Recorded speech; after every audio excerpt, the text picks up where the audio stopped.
नमस्कार मित्रांनो, तर या व्हिडिओमध्ये आपण बघणार आहे online process for additional qualification of pharmacist.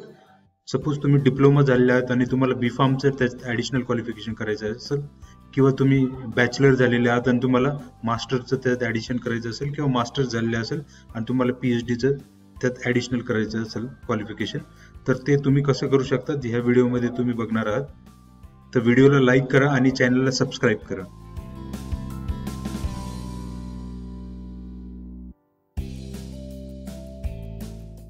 गुगलमध्ये आल्यानंतर टाईप करा MSPC ऑनलाईन. तर पहिलं जे पोर्टल दिसतंय MSPC ऑनलाईन पोर्टल, त्यावरती क्लिक करा. तो ओपन केल्यानंतर हे डॅशबोर्डचं पेज ओपन होईल. त्यात खाली स्क्रोल करा आणि स्क्रोल केल्यानंतर तुम्हाला इथं दिसेल अदर प्रोसेसेस, क्लिक हिअर. तर अदर प्रोसेसेस काय आहे? Renewal of registration certificate, new copy, duplicate copy, change in name, PPP renewal, new, loss of PPP, additional qualification, letter of good standing. तर त्याच्यावरती क्लिक करा. तर त्यावरती क्लिक केल्यानंतर तुम्हाला तुमचा रजिस्ट्रेशन नंबर विचारला जाईल. रजिस्ट्रेशन नंबर विचारल्यानंतर गेट इयर म्हणा आणि त्यानंतर खाली तुम्हाला डिटेल्स तुमचे एंटर करायचे.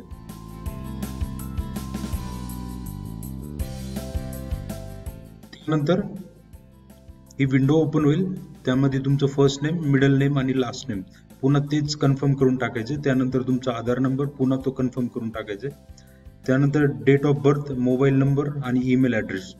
तर ईमेल ॲड्रेस आणि मोबाईल नंबर देताना असंच द्या की जो चालू आहे, आणि कारण फर्दर कम्युनिकेशन म्हणजे जसं ID आणि पासवर्ड हे तुमच्या मोबाईल नंबर आणि ईमेल ID वरती येणार आहेत. त्यानंतर त्याला पुन्हा कन्फर्म करायचंय. कॅप्चा इमेज जी इथं दिलेली आहे तर ती इथं एंटर करा आणि सबमिटचं बटन क्लिक करा. सबमिट केल्यानंतर तुमच्या मोबाईलवरती तुम्हाला OTP येणार आहे आणि OTP टाकल्यानंतर तुम्हाला पुढं ऍप्लिकेशन ID आणि पासवर्ड हे तुमच्या मोबाईलवरती येतील. तर त्यानंतर आपण पहिल्या डॅशबोर्डचे जे पेज आहेत त्यावरती पुन्हा रिटर्न होणार आहेत. तर इथं तुमचं लॉग इन ID आणि पासवर्ड टाका. त्यानंतर कॅप्चा इमेज एंटर करा आणि त्यानंतर लॉग इन करा.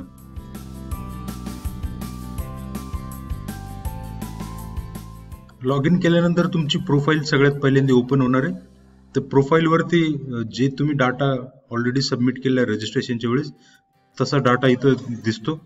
तर तुम्हाला काही चेंजेस करायचे असेल किंवा काही अपडेट्स करायचे असेल ॲड्रेस डिटेलमध्ये, कारण जे ॲड्रेस तुम्ही इथं टाकणार आहेत लोकल ॲड्रेस, तर त्यावरतीच तुमचे पार्सल येणार आहे सर्टिफिकेटचे. आणि त्यानंतर सबमिटवरती क्लिक करा. त्यानंतर तुम्हाला इथं इमेज टाकायची आणि त्यानंतर तुमची साईन तर ही टाकायची, ती अपलोड करा.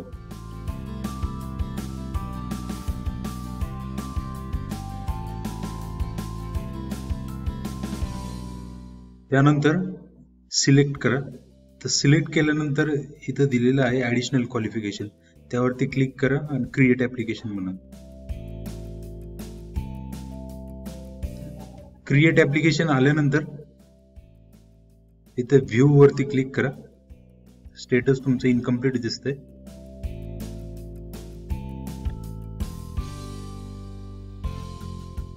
त्यानंतर पुढचं पेज ओपन होईल, एंटर क्वालिफिकेशन डिटेल्स. तर तुमचं महाराष्ट्राच्या बाहेरचं जर कॉलेज असेल तर तुम्हाला इथं क्लिक करायचंय. जर महाराष्ट्रामधलंच कॉलेज असेल तर तिथं क्लिक करण्याची काही गरज नाही.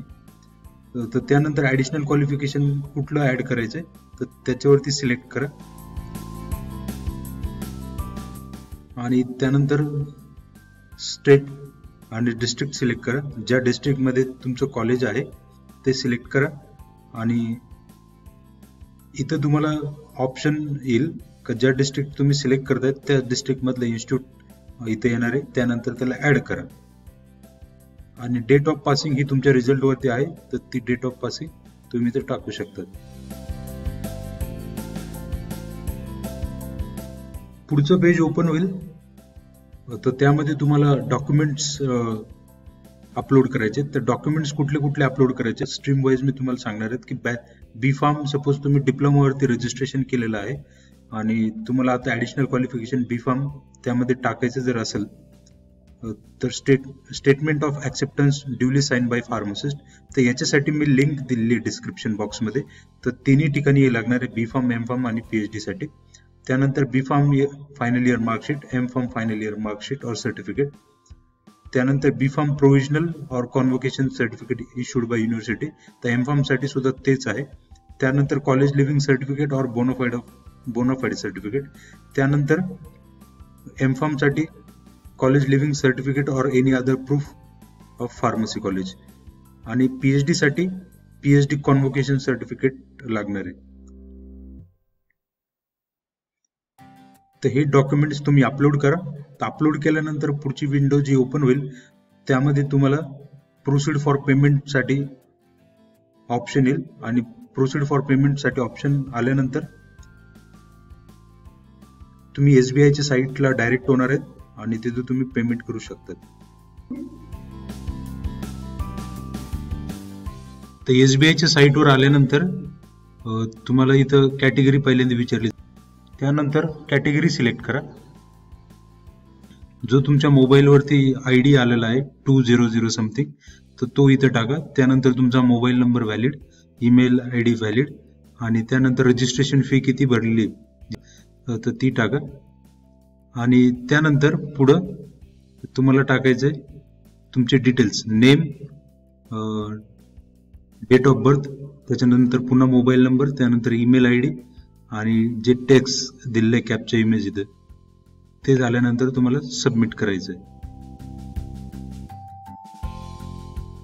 तर ट्रान्झॅक्शन झाल्यानंतर तुम्हाला एंटर द पेमेंट डिटेल्स, जो SBI चा तुमचा रेफरन्स नंबर आहे तो इथं टाकायचा आहे, जो जनरेट झालेला आहे ट्रान्झॅक्शन केल्यानंतर, फीज पेड जी काही असेल ती आणि डेट.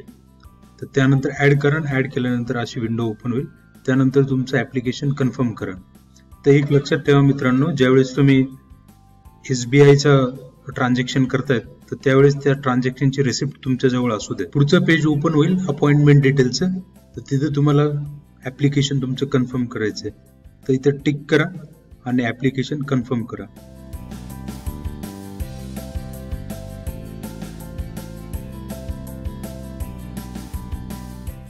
हे सगळं झाल्यानंतर स्टेटस तुम्हाला कंप्लीट दिसेल.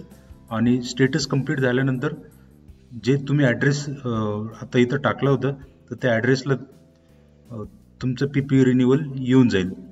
आणि इन केस जर काही क्युरीज असतील तर MSPC तुम्हाला मुंबईला सुद्धा बोलू शकतात. तर त्यामुळं डॉक्युमेंट्स भरताना ते व्यवस्थितच भरा आणि अपलोड करताना सुद्धा चांगल्या स्कॅन कॉपीज अपलोड करा.